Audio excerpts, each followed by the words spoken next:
کبھی مایوس مت ہونا، اندھیرا کتنا گہرا ہو، کبھی مایوس مت ہونا، اندھیرا کتنا گہرا ہو۔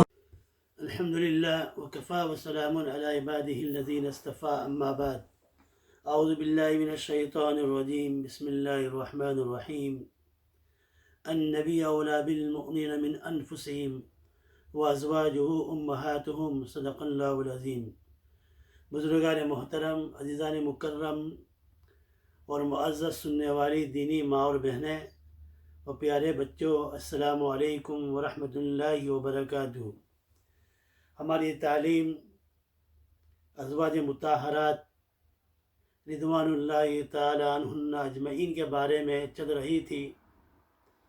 اس سلسلے میں نے حضرت خدیجۃ الکبریٰ رضی اللہ تعالی عنہ، حضرت سودہ بنت زمعہ رضی اللہ تعالی عنہ، حضرت عائشہ صدیقہ رضی اللہ تعالی عنہ اور حضرت حفصہ رضی اللہ تعالی عنہ اور زینب بنت خزیمہ رضی اللہ تعالی عنہ کے مناقب کو آپ کے سامنے بیان کیا۔ دیکھو، اس کو یاد کر لو، ازواج مطہرات کے نام بھی ہمیں مسلمان ہونے کی حیثیت سے اپنے نبی کی ازواج مطہرات کے نام بھی ہمیں یاد ہونا چاہیے۔ اس کو بار بار سنیں، یاد کریں اس کو۔ آج میں آپ کے سامنے ام المؤمنین حضرت ام سلمہ رضی اللہ تعالی عنہا کا مناقب اور حالات بیان کروں گا۔ حضرت ام سلمہ رضی اللہ تعالی عنہا کا نام ہند تھا اور ان کی کنیت ام سلمہ اور خاندان بنو مخزوم تھا اور ماں کا نام عاتقہ تھا۔ ام سلمہ کے والد ابو امیہ، ایک ابو امیہ تو وہ تھا جو حضرت بلال رضی اللہ تعالیٰ عنہ کا آقا تھا، یہ وہ نہیں ہے۔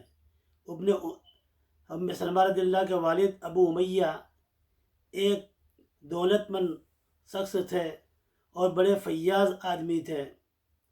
ان کی دریا دلی کی شہرت چاروں طرف پھیلی ہوئی تھی۔ بیسوں لوگ ان کے دسترخوان پر پلتے تھے۔ اگر کہیں سفر کرتے تو سفر میں کتنے ساتھی اور رفقا ہوتے تھے۔ ان کی ضروریات، ان کے کھانے پینے کا انتظام بھی ابو امیہ کرتے تھے، اس لیے ان کا لقب تھا زاد الراکب۔ زاد الراکب کا مطلب یہ ہوتا ہے کہ سفر کے اندر ساتھیوں کا توشہ اور بھتہ، اس کی ذمہ داری ان کے اوپر ہوتی تھی۔ حضرت ام سلمہ رضی اللہ تعالی عنہ کا پہلا نکاح ان کے چچا زاد بھائی ابو سلمہ ابن عبد الاسد سے ہوا تھا، اور یہ سلیم الطبع آدمی تھے، سمجھدار آدمی تھے۔ جب ان کے کانوں پر اسلام کی باتیں سنی اور کانوں پر اسلام کی باتیں سنی تو انہوں نے ایسا سلیم الطبع آدمی کے لیے ہو نہیں سکتا کہ وہ اسلام قبول نہ کرے، لہذا انہوں نے اسلام قبول کر لیا۔ ان کے ساتھ ان کی بیوی بھی مسلمان ہو گئی۔ اس طرح وہ سابقون الاولون کی جماعت میں شامل ہو گئی۔ جانتے ہیں آپ کہ جو بھی شروع میں مسلمان ہوتا تھا ان پر بڑی تکلیفیں دی جاتی تھی۔ اسلام کے خاطر بڑی بڑی مصیبتیں اور تکالیف ان کو اٹھانا پڑتی تھی۔ انہوں نے بھی، میاں بیوی نے بڑی تکلیفیں اٹھائی۔ پھر ان کو رسول اللہ صلی اللہ تعالیٰ علیہ وسلم نے فرمایا کہ جاؤ تم حبشہ کی طرف ہجرت کر لو، وہاں کا بادشاہ منصف بادشاہ ہے اور مسلمانوں کو، ایمان لانے والوں کو وہ ستاتا نہیں ہے۔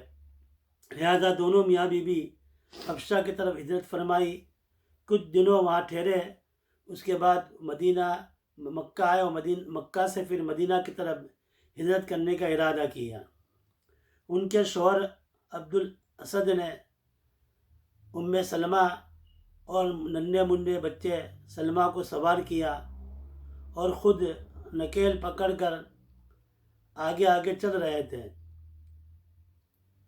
تھوڑی دور پہنچے ہوں گے کہ ان کو وہاں روک لیا گیا، اور سلمہ رضی اللہ تعالیٰ عنہ کے خاندان نے اپنی بیٹی کو اتار لیا اور فرمایا کہ تم جہاں چاہے جا سکتے ہو، لیکن ہماری بیٹی کو لے جا نہیں سکتے ہیں۔ اس لیے اس طرح عبد الاسد سے ان کی بیوی سلمہ کو چھین لیا۔ جب یہ بات پتہ چلی تو قبیلہ بنو الاسد نے بیٹے کو چھین لیا کہ تم اپنی بیٹی کو رکھ سکتے ہیں تو بیٹا کا ہمارا حق ہے، انہوں نے اس کو چھین لیا۔ میرے دوستوں اور بھائیوں اور بہنوں، توجہ فرمائے، ایک طرف بیوی کے خاندان والوں نے بیوی کو روک لیا، اور شوہر کے خاندان والوں نے بچے کو لے لیا، اور ان کے شوہر ہجرت کر مدینہ کی طرف اکیلے ہی روانہ ہو گئے۔ اس دین کے خاطر تینوں الگ الگ ہو گئے، باپ الگ، بیٹا الگ اور ماں الگ۔ کیسی تکلیفیں اٹھائی ہوگی۔ ہم تو معمولی تکلیف کو برداشت نہیں کر سکتے ہیں۔ ہم تو پیاری نیند، جو میٹھی نیند جو ہے، وہ صبح کی نماز کے لیے چھوڑنے کے تیار نہیں ہوتے ہیں۔ ان پر کیا گزری ہوگی؟ بیٹا الگ ہو گیا، باپ الگ ہو گیا، ماں الگ ہو گئی۔ اب یہ تو اپنے اکیلے مدینہ پہنچ گئے شوہر، اور سلمہ رضی اللہ تعالیٰ عنہ یہ اپنے گھر پر ٹھہر گئی، اور بچے والوں نے، سسرال والوں نے بچوں کو لے لیا۔ اب یہ تینوں الگ ہو گئی۔ یہ روزانہ جاتی تھی اور مکہ کے ایک ٹیلے کو بجا کر زاروں قطار روتی تھی۔ آج ہم لوگ مرد کو شرم آنا چاہیے۔ ہم زبان سے تو بہت مرتبہ کہہ دیتے ہیں آئی لو یو، میں اپنی بیوی کو کہتے ہیں آئی لو یو، میں تجھ سے بہت پیار کرتا ہوں، یا بیوی اپنے شوہر کو کہہ دیتی ہے آئی لو یو، لیکن کیا اس کے بعد ہم ایک دوسرے کی تکلیف کو برداشت کرتے ہیں؟ کیا ایسا آئی لو کہنے کے بعد اس کو مرد عورت کو اتنا پیار دیتا ہے، یا عورت مرد کو ایسا پیار دیتی ہے؟ ان دونوں میاں بیوی کے اندر کیسی محبت تھی۔ یہ جدائی رہی 1 دن 2 دن 4 دن 5 دن مہینہ نہیں رہی، بلکہ مکمل 1 سال تک جدائی رہی۔ 1 سال تک سلمہ رضی اللہ تعالی عنہ روزانہ جا کر انتظار کرتی تھی، روتی تھی اور یاد کرتی تھی۔ ان کے خاندان کے ایک نوجوان کو یا ان کے چچا زاد بھائی کو ان پر ترس آ گیا، ان پر رحم آ گیا۔ انہوں نے اپنے خاندان والوں کو جمع کیا، اور جمع کر انہوں نے کہا کہ دیکھو، ہمارا خاندان شریف خاندان ہے، ہمارا خاندان شجاع بہادر خاندان ہے، ہم اس لڑکی پر کیوں رحم نہیں کرتے ہیں؟ اس پر ترس کھانا چاہیے اور اس کو اپنے شوہر کے پاس جانے دو۔ چنانچہ سب لوگوں نے اجازت دے دی اور ان کو جانے دیا۔ جب یہ بات ان کے سسرال والوں کو پتہ چلی تو انہوں نے بیٹا جو ہے سلمہ کو بھی ان کے حوالے کر دیا۔ اب یہ اپنے بیٹے کو لے کر ایک اونٹ پر سوار ہوئی، کوئی ساتھ نہیں ہے، اور اکیلی سفر کرنے لگی، مدینہ کی طرف ہجرت کرنے لگی۔ آج کل تو جو حضرات حج میں گئے ہیں یا عمرہ میں گئے ہیں، انہوں نے دیکھا ہوگا کہ تقریباً 450 کلومیٹر کا مکہ سے مدینہ کا راستہ ہے۔ اب تو ماشاءاللہ اتنے عالی شان روڈ بن گئے ہیں، جگہ جگہ ریسٹورنٹ بنے ہوئے ہیں، باہر ہے۔ اس 1400 سال پہلے کے حالات کو دیکھیں، اس وقت جنگلات تھے، اس وقت پہاڑ تھے، ریگستانی علاقہ تھا، اور تنہا ایک عورت کا سفر کرنا اپنے بچوں کو لے کر آسان نہیں تھا، بہت مشکل کام تھا، بہت دل گردے کی بات تھی۔ چنانچہ اپنے بچے کو لے کر وہ نکل گئی۔ راستے کے اندر تنعیم مقام کے اوپر حضرت عثمان ابن طلحہ رضی اللہ تعالیٰ عنہ، جو بعد میں مسلمان ہوئے، وہ ملے۔ انہوں نے پوچھا کہ ایک عورت اپنے بچے کو لے کر جا رہی ہے۔ انہوں نے پوچھا کہ کہاں جا رہی ہو، کہاں کا ارادہ ہے؟ کہا کہ میں مدینہ جا رہا ہوں۔ کہا تمہارے ساتھ کوئی نہیں ہے، اکیلی جا رہی ہو؟ کہا میں اکیلی جا رہی ہوں۔ چنانچہ عثمان ابن طلحہ نے اونٹ کی نکیل پکڑ کر آگے آگے چلنے لگے، لے کر چلنے لگے، اور کہیں اگر ٹھہرنا ہوتا تھا تو اونٹ کو بٹھا دیتے تھے اور کسی درخت کی آڑ میں جا کر چھپ جاتے تھے، اور ذرا آرام کرنے کے بعد پھر اونٹ کو بٹھا دیتے تھے۔ پھر ام سلمہ رضی اللہ تعالی عنہا، ان کا بیٹا سوار ہو جاتا تھا، پھر نکول پکڑ کر چلتے تھے۔ چلتے چلتے کئی دنوں کے بعد وہ قبا پہنچے اور قبا کی بستی دیکھی تو عثمان بن طلحہ نے کہا کہ تمہارے شوہر یہیں کہیں ہوں گے، جا اپنے شوہر سے مل لو۔ چنانچہ وہ گئی اور اپنے شوہر سے ملاقات ہو گئی۔ اس طرح جو ہے ام سلمہ رضی اللہ تعالی عنہ مدینہ پہنچی اپنے شوہر کے پاس۔ اب بعد کا واقعہ انشاءاللہ میں آئندہ کل ذکر کروں گا۔ یا ارحم الراحمین، یا ارحم الراحمین، ہم تیرے محبوب جناب محمد رسول اللہ صلی اللہ تعالی علیہ وسلم کی خاندان ازواج مطہرات کا تذکرہ کرتے ہیں۔ اے اللہ، ہمارے یہ تعلیم کو اور اس بیان کو اللہ تعالیٰ اپنی بارگاہ میں قبول فرما۔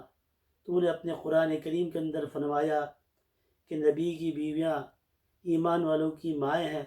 اے اللہ، ہماری ماں باپ حضور اکرم صلی اللہ تعالی وسلم کے ازواج مطہرات، آپ کی بنات الطاہرات پر قربان ہو جائے۔ یا ارحم الراحمین، یہ ذکر خیر ہم کر رہے ہیں، اللہ اپنی بارگاہ میں قبول فرما کر ہم سب کو بھی اپنے اپنے وقت پر حسن خاتمہ عطا فرما۔ یا ارحم الراحمین، تو ان اللہ علی کل شیء قدیر ہے، تو فعال لما یرید ہے۔ ہم تیرے کمزور بندے اور کمزور بندیاں ہیں۔ یا ارحم الراحمین، ہمارے گناہوں کو نیکی میں بدل دے۔ اے اللہ، ہمیں پکی سچی توبہ کی توفیق عطا فرما، ہمارے نفاق کو ایمان و یقین میں بدل دے۔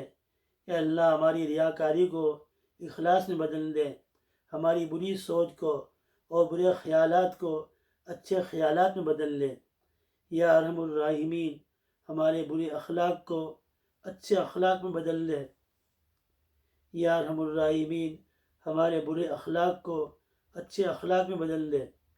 یا ارحم الراحمین، ہماری و ہماری نسلوں کی یہاں کے ایمان سوز، اخلاق سوز ماحول میں ہماری و ہماری اولاد اور نسلوں کی ایمان کی حفاظت فرما۔ صحابہ نے اور صحابیات نے دین کے خاطر کیسی مشقتیں جھیلی ہے۔